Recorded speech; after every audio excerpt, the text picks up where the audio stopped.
When I decided to define who I wanted to be, I realized early on that I needed to be intentional in my actions.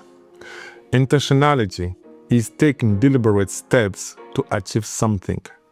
It's one thing to say, I'm trustworthy or I'm empathetic, but it's a different challenge to embody those qualities, and that's why we need to be intentional.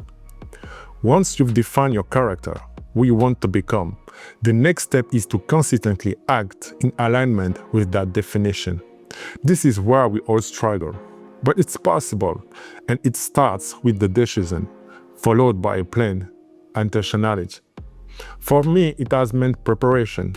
I built scenarios in my head, imagining how I will act, respond, and the choices I will make. Let's say you've decided to be a trustworthy person.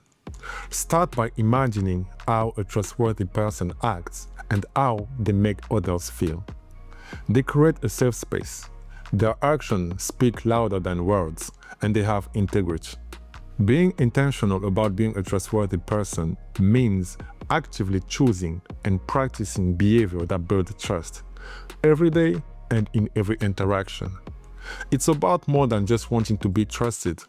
It's about showing up in ways that consistently prove you are reliable and honest. Here are some examples. First, respecting confidentiality. When someone shares something in private, you protect that trust fiercely. Second, consistent actions. You do what you say. People don't have to wonder if your words and actions align. And third, being transparent and honest. You share information and open up when appropriate. You don't hide the truth to avoid discomfort or consequences. When you regularly picture yourself acting in alignment with who you want to be, you are training your mind to make those choices automatically. It's like creating a path through tall grass. The more you walk it, the clearer the path becomes until it's the natural way to go. But what happens when you fail? Because you will. We all do. There are days when I don't live up to who I want to be.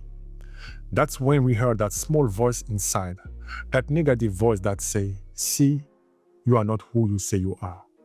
That voice can be oppressive, especially in moments of weakness, but you can overcome them and become who you want to be.